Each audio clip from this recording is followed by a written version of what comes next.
Hey guys, what's going on? It's Alpaca of Doom, and I thought I'd bring you guys something a little different today. Instead of a live commentary, I'm just going to be telling you guys some life stories over some gameplay.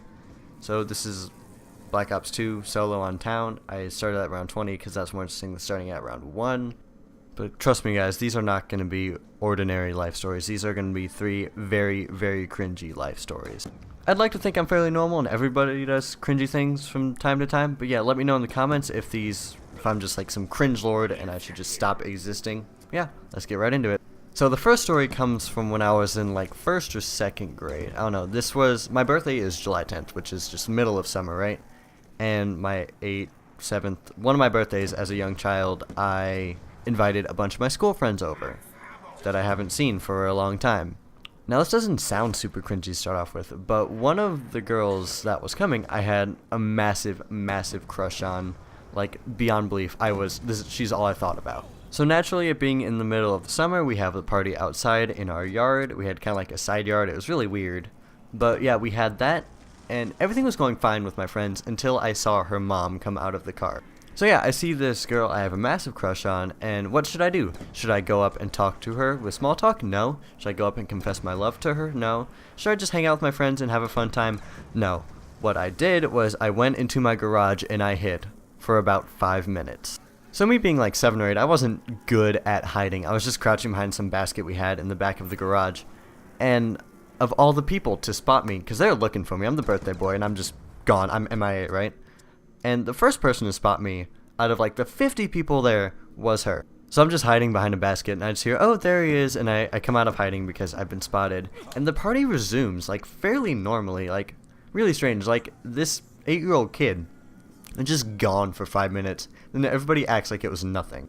So yeah, that's basically it for this story, and now the next story is about 4 years in the future when I'm in 5th grade. So in 5th grade, this is when we were about to move. We lived in a part of Michigan, kind of close to Detroit, like 20 minutes away. And we were about to move down to Arkansas where we live now, and I knew this. This was like a month before, right? So I just kind of stopped caring what happened at the school I was at. That will become very important later in the story. So in 3rd grade, there's this kid that moved there named Fernando. And he was not a very nice person. I guess you could say he bullied me. Now I'm not talking like punching me in the face and just like kneeing me in the stomach kind of bullying, but he said pretty mean stuff to me like, oh, you're such an idiot, you should just stop coming to school if you're going to be that stupid. So yeah, I had that going on, and flash forward to 5th grade about a month before I move, and he's still being a bully, a butt, I guess you could say. And one day in gym class, he was just being really bad about it. And I was, like, everybody's watching us because it's getting all heated and stuff, right? And I'm just thinking, this dude is being a jerk.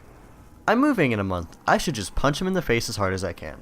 I don't know if I've said this before in another video or something, but I've been, like, a hardcore pacifist my entire life. It takes a lot for me to, like, be willing to hit someone. And it got to that point. So naturally I was like blinded with rage, right? And I'm just like, my adrenaline's pumping. It's go time, right? So I reel back and I try to punch him as hard as I can. I miss. Now if the story ended there, it wouldn't be in this video, right? It wouldn't be that cringy. But I put so much effort into that punch. I miss and I fall to the ground. So yeah, everyone was watching me just like be this total like idiot and try to punch this guy and fall to the ground. Everybody's laughing and I'm just like, oh, I am so embarrassed. And that pretty much sums up the 3rd story. And my last story, oh boy, this one is a doozy. This is all the way in sophomore year of high school. So sophomore year I was 15, and being a male at 15, my hormones are crazy. I had never had a girlfriend at that point, so I was just like, oh, I'm gonna die alone. I've never had a girlfriend. Who would want to date me? But then this girl in one of my classes, apparently I knew her before this whole thing happened, but I don't really remember her before that. But we start talking a lot, and we end up dating for like, we date for 3 weeks, and then we break up for like a week, and then we date for a week, and then we break up for good. Now, for most people, this is where the story would end. Oh, we broke up, it's over, whatever. But not for cringy little 15-year-old Jacob. 15-year-old Jacob was devastated. 15-year-old Jacob thought no girl would ever love him. And so this was like November, sophomore year, right? I spent the rest of sophomore year up until the beginning of junior year just sad as could be. I went back to the whole, oh, no girl's ever going to want to be with me kind of thing. And my schedule was go to school, kind of be okay with friends, and then I would go home, and this is completely true, by the way. I would listen to Fall Out Boy stations on Pandora, which is kind of like emo sad music, right? And I would play Fallout 3 at New Vegas on my crappy little gaming PC. And that continued for like 8 or 9 months. At this point you might be thinking, wow, Jacob, that's a cringy story. I'm so sorry, but it gets so much worse. So junior year starts up, right? And I walk into my English class, first day, right? And I see my friend Nathan, who knows her, but like kind of talks to her like acquaintance level, right? And we sit together naturally, and then she walks in, and I'm just like, oh my god, right? Like, I don't want to see you go away. You broke my heart and made me really sad for a long time. So I see her every other day for the entirety of junior year, and that definitely did not help. So a relationship that lasted total like a month, like completely destroyed my self-esteem for almost 2 years. I would just like to say now that senior year started up, my self-esteem was an average-ish, right? And then I meet this girl in November, love the crap out of her, we've been dating for 9 months, and that my self-esteem is like fine now, like I'm completely okay, I'm over everything.